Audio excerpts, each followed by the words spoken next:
নমস্কার দর্শক বন্ধুরা, বিয়ন্ড স্পোর্টসে স্বাগত। এই মুহূর্তে আমরা আছি জামশেদপুরের লেমন ট্রি হোটেলে এবং এখানেই কিন্তু ডায়মন্ড হারবার দল তারা থাকছে এবং তারা কিছুক্ষণ আগে ডুরান্ড কাপের কোয়ার্টার ফাইনালে জামশেদপুর এফসিকে হারিয়ে কিন্তু এই হোটেলে চলে এসছে এবং প্রথমবার তারা অংশগ্রহণ করছে এবং প্রথমবারেই এই কৃতিত্ব। স্বভাবতই তারা প্রচণ্ডই খুশি এবং হোটেলে ফিরে কেক কাটায় মাতল দল এবং একটা রীতিমতন খুশির ছাপ আছে কিন্তু দলের মধ্যে, এবং সেটাই বলছিলেন ডায়মন্ড হারবার কর্তা আকাশদা।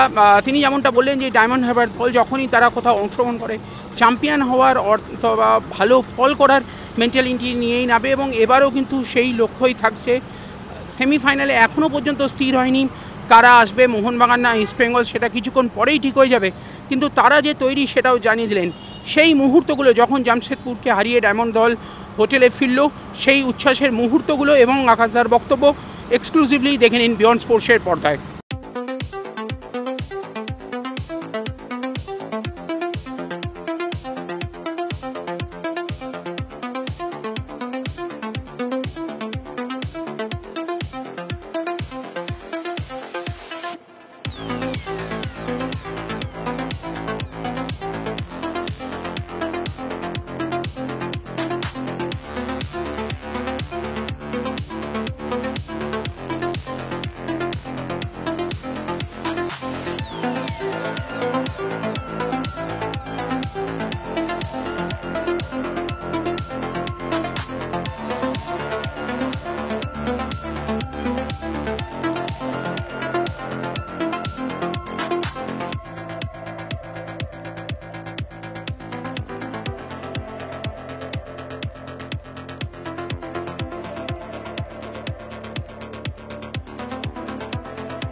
না, খুব ভালো লাগছে। প্রথমবার ডুরান্ড কাপ খেললাম, প্রথমবারই সেমিফাইনাল পড়া, একটা বড় অ্যাচিভমেন্ট ক্লাবের জন্য অ্যান্ড অফকোর্স প্লেয়ারদের কৃতিত্ব।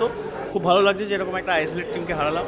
এবছর আমরা প্রথমবার খেলে দুটো আইএসএল টিমকে হারালাম, যেরকম মোহামেডান ছিল এবং জামশেদপুর। আশা করি আমরা সেমিফাইনালে ভালো রেজাল্ট করব। দেখো, আমাদের প্লেয়ারদের কিছু ইঞ্জুরি আছে, বাট সেগুলো তো খেলার ফুটবলের মধ্যেই হয়, এটা কোনো বড় ব্যাপার না। তা আমরা কনফিডেন্ট যে আমরা ভালো ফুটবল খেলব।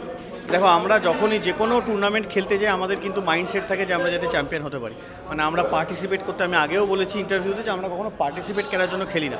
রেজাল্ট এবার খেলা আমাদের পক্ষে নাও হতে পারে, বাট আমাদের কখনো মেন্টালিটি থাকে না যে আমরা গিয়ে জাস্ট পার্টিসিপেট করব, ছবি তুলবো, সেটা পার্টিসিপেট। আমরা অলওয়েজ চাই যেন ভালো পার্টিসিপেট করলে ভালো রেজাল্ট করি, তার জন্য আমরা প্রথমবার খেলি। দেখো, আমরা সেমিফাইনালে গেছি, আর থ্যাঙ্কস টু কিবু ভিকোনা অ্যান্ড আমাদের পুরো সব কটা প্লেয়ারদের।